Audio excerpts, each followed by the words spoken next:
Focused and fearless. Here's everything you need to know as you jumpstart your day. I'm Pauline Verzosa. Former President Rodrigo Duterte will not attend the House Quadcom hearing today. His legal counsel, Martin Delgar III, said the president is feeling under the weather. He added that Duterte has several prior engagements that he has to attend. However, Duterte's camp claimed that he might attend the hearing on his war on drugs campaign after November 1st. If he will attend the hearing, House Quadcom co-chair Representative Ace Barbers wants to ask Duterte about the alleged reward system. First of all, of course, we want to get his idea on the implementation of the war on drugs. No, we want to ask him kung totoo bang merong reward system. That's one. No, number two, what has the leadership before done to those who have committed abuses? No. Now, Barbers also told Storycon the committee wants to invite retired police officer Arturo Las Cañas. However, the alleged former hitman of the Duterte family is already out of the country. Tried getting him, kaya lang hindi nga siya ma-access because apparently he's already out of the country. So if he's willing to make a deposition and appear via Zoom sa committee hearing, if we're given that information, we will invite him. Congressman Benny Abante says they might issue a show cause order against former President Rodrigo Duterte if they find his reason for not attending the hearing invalid. And here's an excerpt from his interview on The Big Story. We received a letter from his lawyer na hindi siya makaka-attend because he's not actually feeling well. I do not know if that is already very much confirmed, but that is what the letter says. Sino po yung signatory, Kong? Who signed off on the letter? Signatory yung abogado niya eh. I forgot the name, but it's the lawyer that signed it. Okay. How does that change the outcome of the hearings if he is unable to attend any of your sessions? Well, we just have to make some adjustments. It's not really a big change. We're expecting that he might not be able to attend. So we have other witnesses that we are going to ask questions to and be able to really see a lot of things na dapat malaman ng taong bayan. Congressman, sabi po ng kanyang abogado, posible raw after November 1. Is that correct? Yeah, yun ang nakalagay dun sa sulat na he might be available after November 1. So of course, it will again depend on how well he is actually. If he doesn't attend, will you cite him also in contempt? Well, the thing is, we have been talking about that, and if he, well, magkikita naman namin kung talagang merong talagang valid reason for him not to attend. But if he is just skirting the issue, and that matutulad siya kay Harry Roque na hindi siya mag-attend, we might issue a show cause order for him to attend. Although we actually respect him to be the former president, yet he has to remember that he is now a private citizen. Okay. Correct me if I'm wrong, Congressman Abante, but wala naman pong subpoena for the former president. Instead, there is just a standing invitation. Can you confirm na ganun nga po? And walang subpoena. It's just standing invitation, yes. Okay, so are you planning to issue a subpoena to guarantee that his attendance in future hearings? Kasi hindi naman po pwede magkaroon ng contempt citation kapag walang subpoena, right? Well, the thing is, we are going to look at the reason. If there's a valid reason why, there's no need for us to issue a subpoena.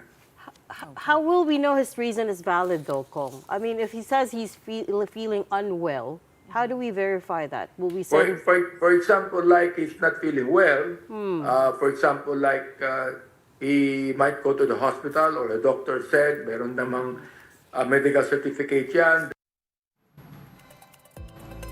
Senate Minority Leader Coco Pimentel expressed reservations about the proposed joint probe into the drug war with the House Quadcom. In an interview with Storycon, Pimentel said the proposal by House Quadcom co-chair Representative Ace Barbers is a good plan in theory. However, it is hard to schedule a bicameral meeting due to the availability of everyone involved in the hearing. Pimentel also said that the Senate will have to start from scratch in investigating the drug war of the previous administration. Yung Quad Committee kasi malalim na yung ano nila eh. Matagal na silang nakalarga eh. Malalim na yung topics nila. Marami na silang narinig na witnesses. Senator Eh, Coco, naman, hindi naman namin pwedeng i-assume namin na i-agap namin yung records nila. Bawal naman namin gawin yun. So, we have to start from scratch. We'll be back with more stories after this break. Keep it here on One News.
Welcome back. You're still watching One News Now. I'm Pauline Verzosa. Let's now take a quick look at today's other headlines.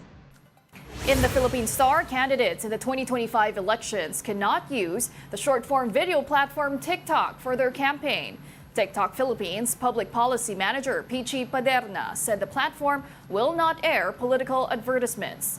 The COMELEC welcomed TikTok's move as it would mean one less social media platform to monitor. And in business world, the development of Sangley Point International Airport remains uncertain. This as the joint venture company still has to secure other approvals before the project moves forward. Transportation Undersecretary for Aviation and Airports Roberto Lim said the project is still at the early stage.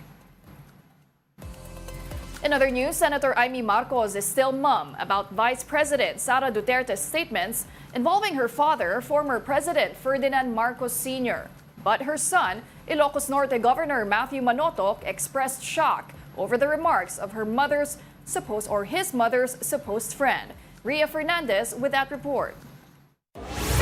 The first person in the Marcos family to speak up about Vice President Sara Duterte's outburst is Senator Amy Marcos' son, Ilocos Norte Governor Matthew Manotoc.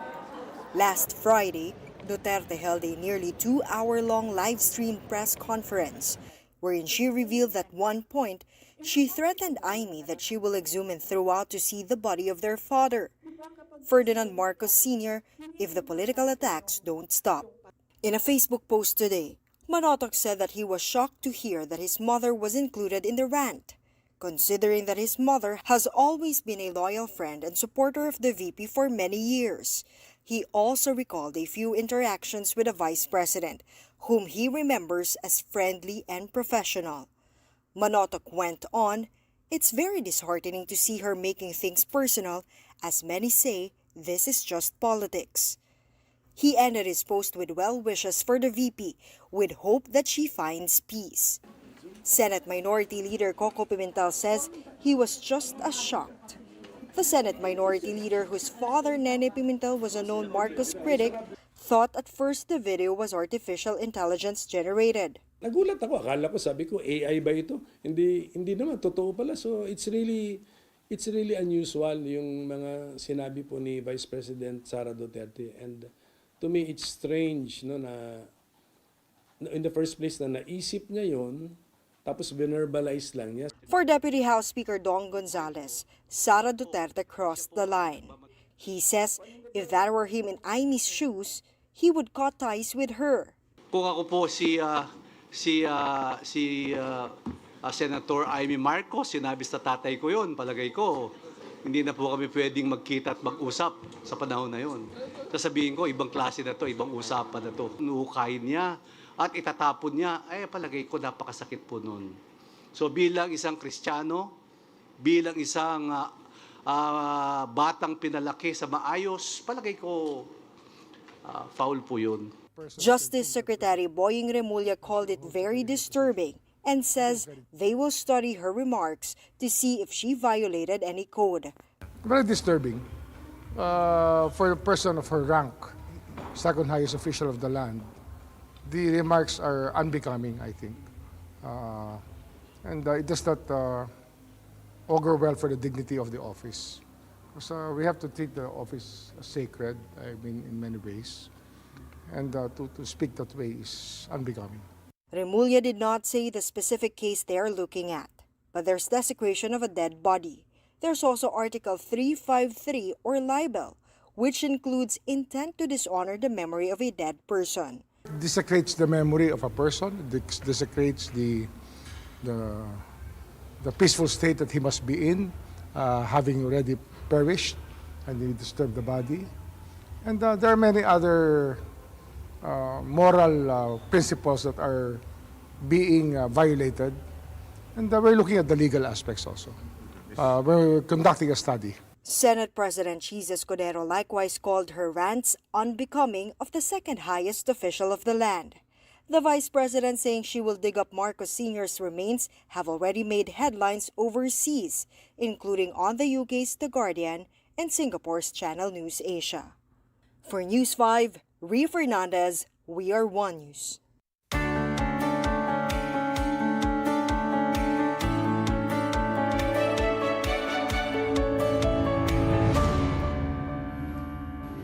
In the U.S., Donald Trump went to a McDonald's and tried working the French fry station and the drive-thru window.